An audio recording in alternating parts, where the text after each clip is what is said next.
My dear students, welcome to Andhra Pradesh Commissionerate of Collegiate Education LMS portal. I am Dr. Sechi Devi, working as Zoology lecturer at Government Men's College, Autonomous, Kadapa. In this video lesson, I am going to explain you the topic Vermiculture. Let us see the learning outcomes.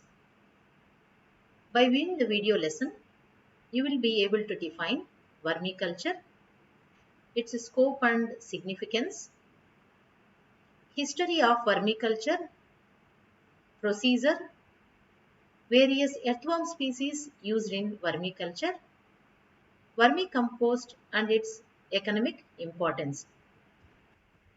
What is vermiculture? Vermiculture means artificial rearing or cultivation of earthworms for composting organic waste into valuable nutrient fertilizer called vermicompost. Vermicompost is the excreta of earthworms which is rich in humus. This vermicompost can be used to improve the soil fertility by the farmers. Thereby, they can increase the crop productivity. The earthworms used in the preparation of vermicompost belong to the class Oligochaeta of phylum Annelida. They lead fossorial mode of life and eat soil and detritus wastages. By eating soil and wastages, they excrete organic manure and enhance the soil fertility. As the earthworms make burrows in the soil and aerate the soil and help in the enhancement of crop yield, so the earthworms are also called friends of farmers. As they feed on decomposing material, they grind them in their gizzard, digest them in their intestine and absorb only 10% of the swallowed material. The remaining 90% is excreted by the earthworms as vermicast. This vermicast is nothing but the vermicompost. You can see here the vermicompost which was obtained in the vermiculture unit. You can also see the earthworms here in the soil. Now let us see the history of vermiculture. Vermiculture started first in United States of America in 1950 for the production of fish bait. So that means for fish feed they have started vermiculture. Later in the 1980 in USA as well as in United Kingdom, vermiculture units were established to produce vermicompost. By 2004, vermicomposting projects have been established in various countries like England, France, Germany, Spain, Poland, Netherlands, China, Japan, India, Australia and New Zealand. In the present day, vermicomposting projects are large scale, small scale and cottage industries. These industries help the farmers to improve their financial status. And they also contribute to eco control and healthy environment. Now let us see the methodology of vermiculture. The vermiculture can be done both indoor and outdoor methods. The indoor method is by bin method. The bin method needs 5 things. They are container, breeding worms, organic waste, and vegetables of food scrape or garbage.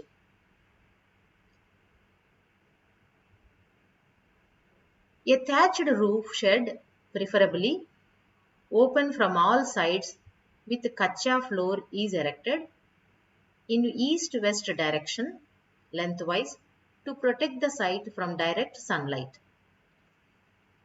So that means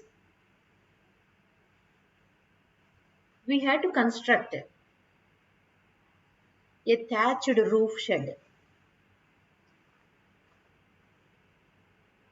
in indoor method. Now let us see the methodology or procedure of vermiculture. Vermiculture includes 5 phases.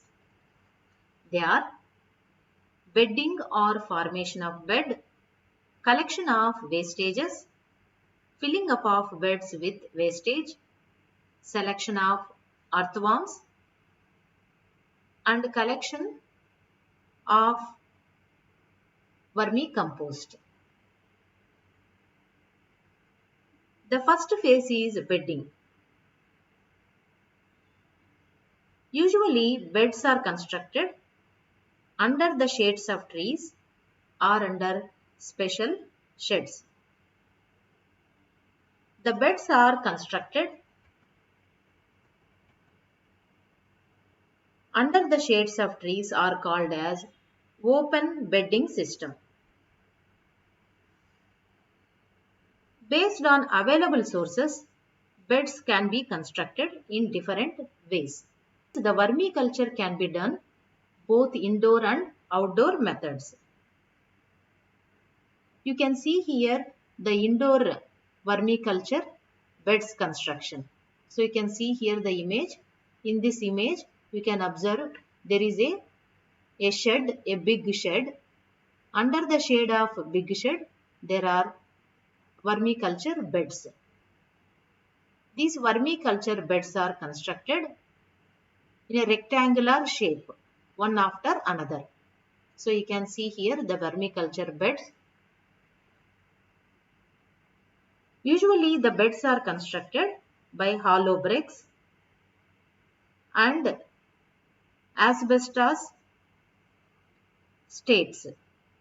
Beds are constructed at an elevated area.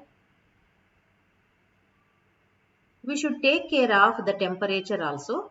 That means we have to regulate the temperature and suitable temperature should be maintained for the growth of earthworms. The measurements for the construction of beds are 2.5 feet height and 6 feet width. A thatched roof, preferably open from all sides, with kacha floor is erected in east-west direction lengthwise to protect the site from direct sunlight.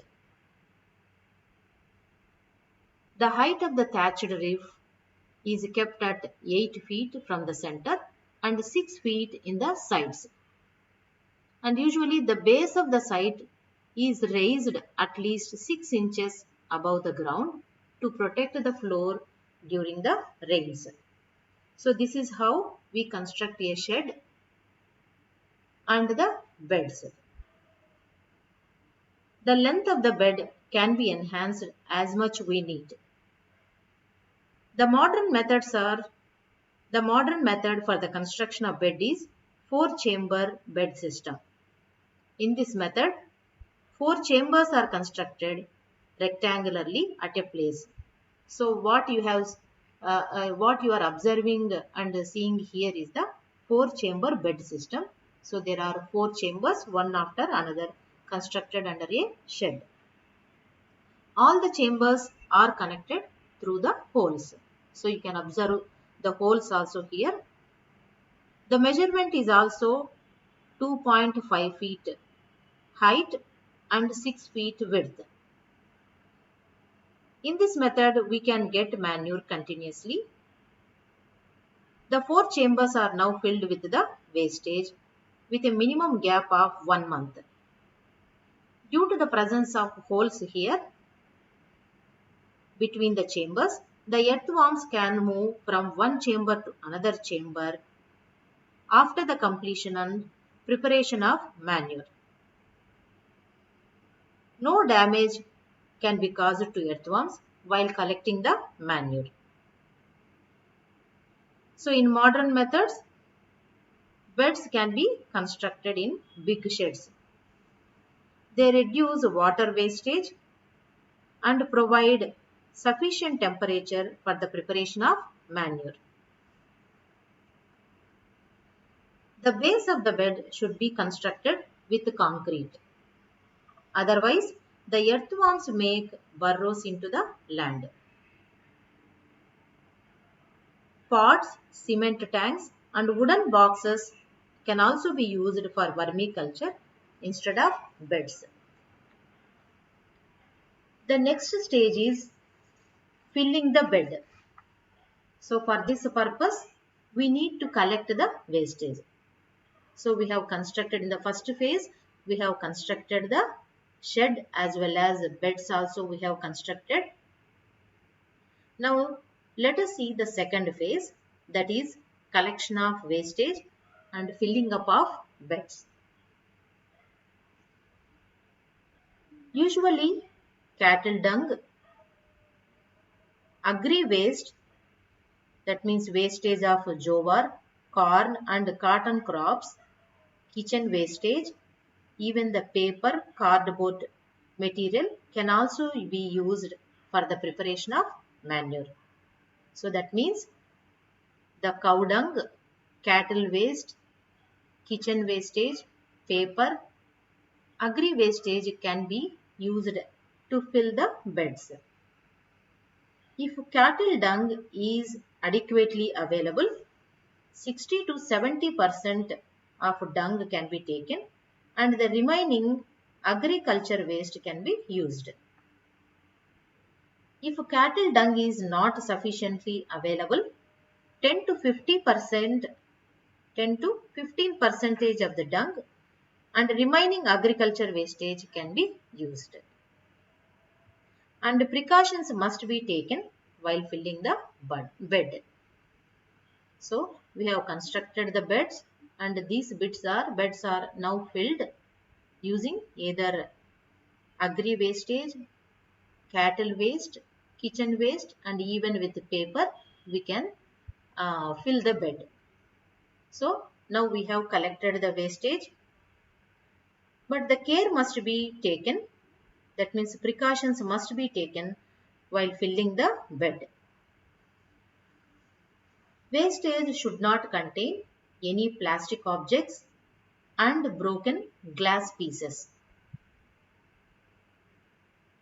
Wastages are arranged in an appropriate manner. Those which require more time for decompose are kept at the bottom and those which are easily decomposable must be kept on the top layers.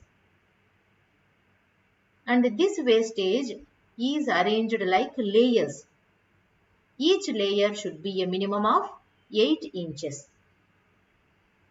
For every 100 kgs of wastage, 10 kgs of cattle dung, 10 liters of water, 4 kgs of rock phosphate, that is phosphorus used to make fertilizer, or decomposed solution should be added. So this is how we fill the beds. The loaded wastage is finally covered with jute mat to protect the earthworms from birds and insects. Water is sprinkled on the wormy bed daily or at least once in 2 days according to the requirement and season to keep the bed moist.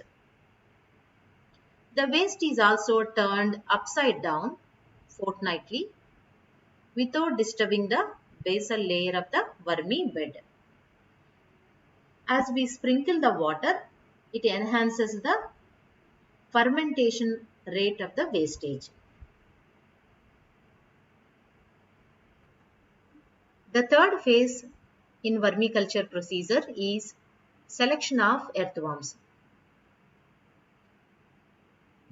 There are different types of earthworms living in the soil, but only few of them are used in vermiculture.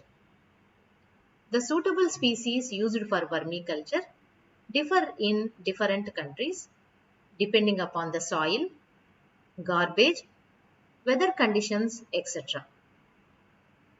The popular species used in vermiculture are Icenia fetida, Lumbricus rubellus, Icenia hortensis, Eudrilus eugeniae, Lumbricus terrestris, Perionyx excavatus. Other species are Megascolex and Eudrilus species. And in this image, in this slide, you can see various beneficial earthworms which are used in vermiculture. In our country, Icenia fetida and Eudrilus eugeniae are the earthworms mostly used. These are red, brown in color, 4 inches in length. They live in top layers of the soil. So they are more favorable than the other species. Burrowing earthworms are not very useful for vermicomposting. After the arrangement of wastages in the bed, on the 22nd day, the earthworms are released on the beds. 1 kg of earthworms are released per 100 kg of wastage. Usually 500 to 750 earthworms will present in 1 kg. So these are the various species here. You can see these red earthworms like Icenia fetida, Eudrilus, Lumbricus and Perionyx excavatus. So on 22nd day, earthworms are now released into beds. Now what happens after releasing the earthworms? After filling up of beds and the release of earthworms, care should be taken. Every day or at least once in 2 days, the beds should be sprinkled with water to maintain moisture level. Care must be taken not too much moisture is left inside the bed. Water should go out during rainy season from the beds. Tanks are constructed beside the beds to collect the rain water or to collect the excess of water present in the bed. So if there is any excess of water or otherwise if we have constructed the beds in open land under the shade of the trees, the rain water which has fallen into the beds is collected into the tank that is constructed beside the vermiculture beds. This water comes from the beds into the tanks. This water is called vermi wash, which is also beneficial for the crops. After 2 to 3 months, the population of earthworms increases tremendously because of the suitable material or wastage which has been provided to earthworms. The earthworm number increases tremendously in 2 months. 75 to 90 days time is taken for the formation of manure in beds. So that means if we observe the beds after 2.5 to 3 months, so we can see the formation of vermicompost. The appearance of black granular powder on the top of the vermi bed indicates the harvest stage of the compost. So if the uh, upper layer or top layers of the bed is black and granular and smelling like earth, soil, or smelling like earth. That means the vermicompost is ready. At this stage, water is stopped for 5 days. As the water is stopped sprinkling, the earthworms go down and the compost can be collected from the top without disturbing the lower layer of the vermi bed. The first lot of vermicompost is ready for harvesting after 2 to 2.5 months, and the subsequent lots can be harvested after every 6 weeks of loading. After harvesting, the vermi bed is loaded for the next treatment cycle. Manure collected from the bed is sieved and stored in the bags. 600 kgs of vermicompost is produced for 1 ton of wastage. The vermicompost which has been collected into the bags can be sold in the market. Now let us see the vermicompost. What is vermicompost? Vermicompost is nothing but the warm casting, warm humus, or warm manure. It is the end product of breakdown of organic matter by the earthworms. Nowadays, the farmers are using chemical fertilizers to increase their crop productivity. And you know very well, because of chemical fertilizers, land, soil, and air pollution occurs. So that means the chemical fertilizers cause the water, land, and soil pollution.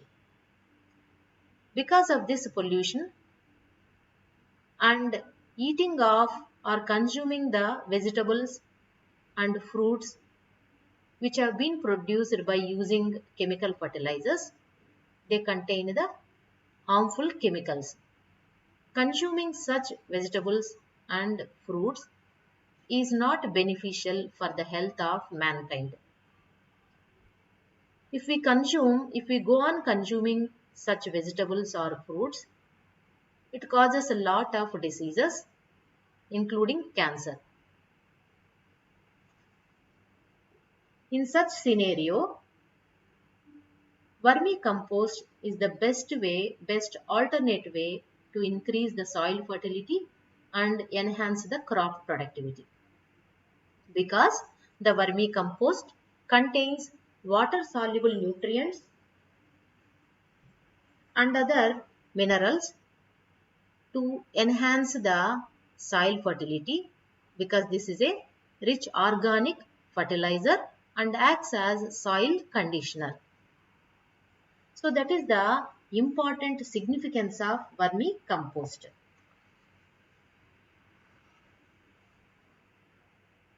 Now let us see the economic significance or economic importance of the earthworm. Economic importance of the vermicompost. The vermi technology provides, as I have already mentioned, vermicompost, which is organic fertilizer and acts as natural manure for crops and gardens.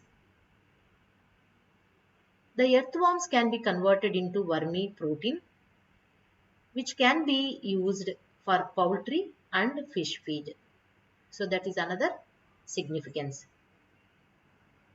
The development of vermicompost manufacture is a tremendous phenomena in converting agro waste and city garbage into valuable agricultural input. Another important significance is the vermiculture industry can be started as a small scale industry or cottage industry in villages to enhance the economy of the farmers. It is useful to convert the rural waste, urban garbage into nutrient-rich organic manure, and healthy hygienic environment and conditions can be provided. Vermicompost is an eco-friendly natural fertilizer prepared from the biodegradable organic waste, and it is free from chemical inputs, and it does not have any adverse effects on soil, plants and environment. So that means vermiculture provides a good opportunity to maintain clean and healthy environment. The vermi technology requires very less skill, and the farmers, even with a little knowledge and intelligence and efforts, the farmer can gain high economic status. Vermicompost is devoid of heavy metals and toxic compounds, hence it guarantees soil fertility and increases the useful bacteria, growth of useful bacteria in the soil. The earthworms have the capacity to absorb heavy metals like iron, cadmium, chromium and lead into their body tissues, making the soil user friendly. So earthworms are called friends of farmers. The natural vermi technology that is occurring in soil improvement, soil aeration, texture, so that health is improved and soil water retention capacity improves. Vermiculture provides employment potentiality in the rural and urban areas, thus increases employment opportunity to the rural youth and women.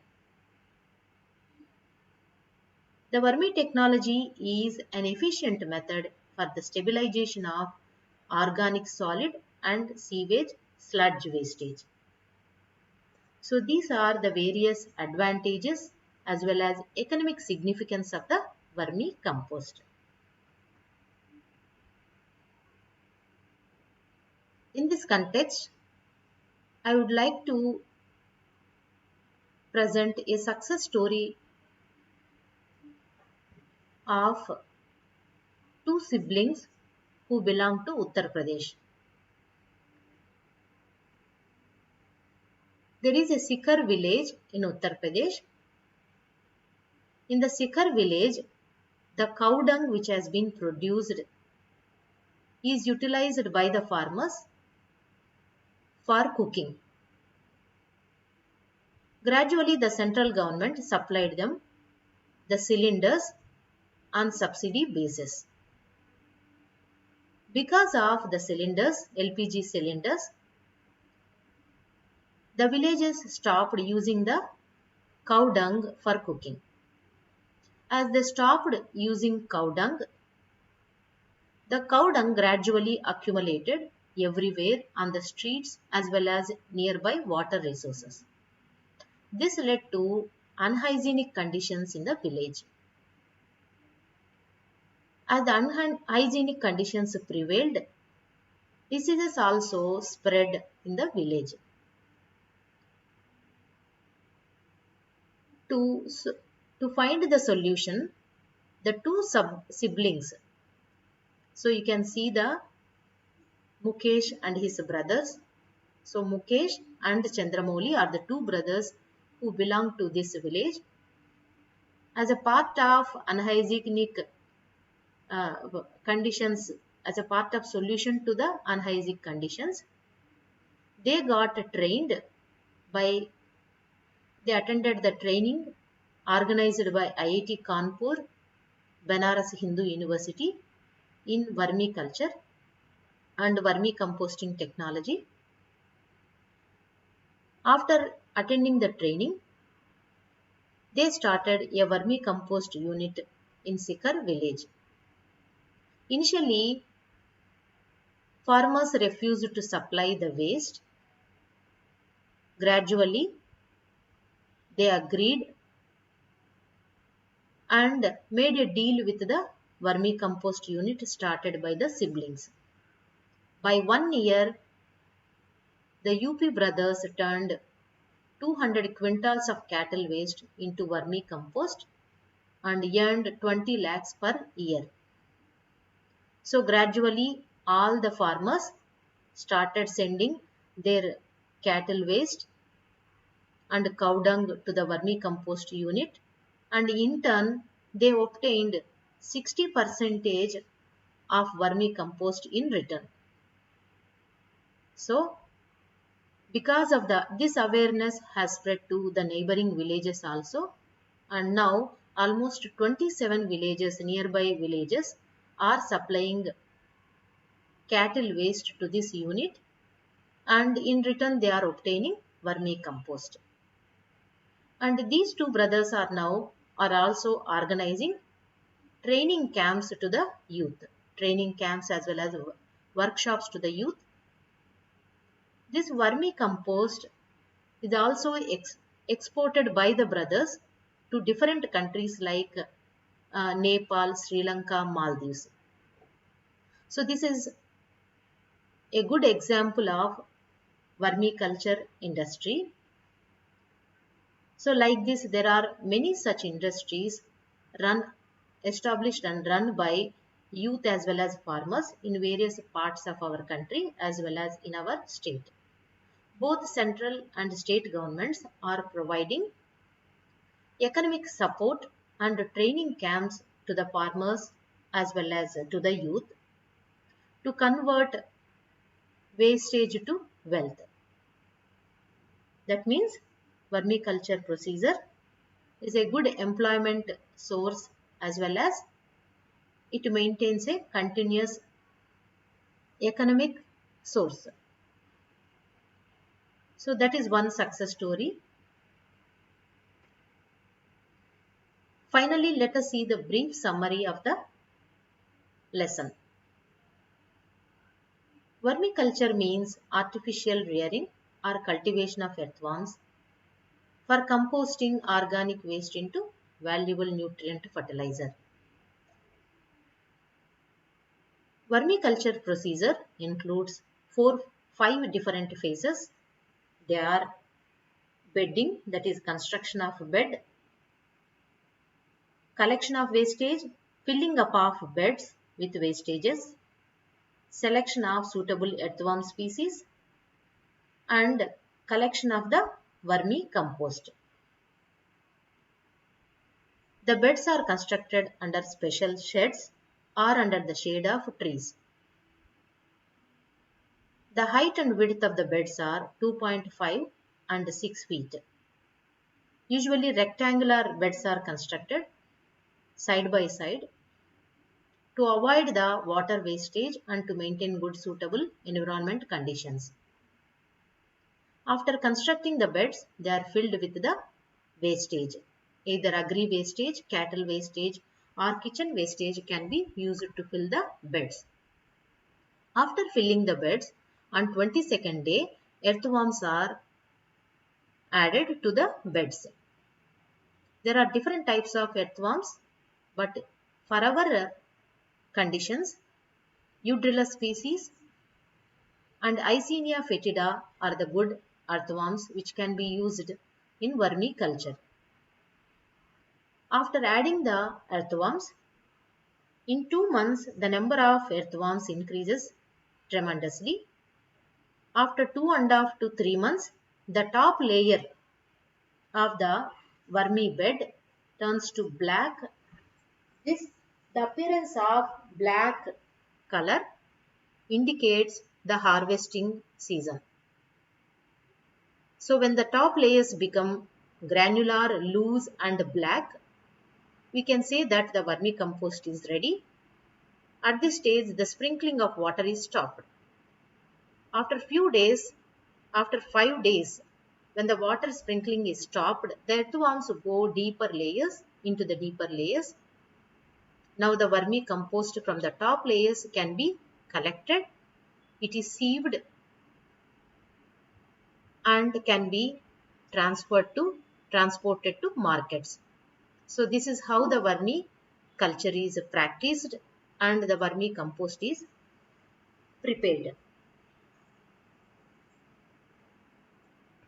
Vermiculture provides clean, healthy environment and hygienic conditions. In vermiculture, the wastage can be turned into organic manure, and this is one best employment. It also provides best employment opportunity to the rural youth and women. Vermicompost increases the soil fertility and crop productivity. So these are the various advantages of the vermiculture and vermicomposting. I hope you enjoyed the lesson. Thank you very much.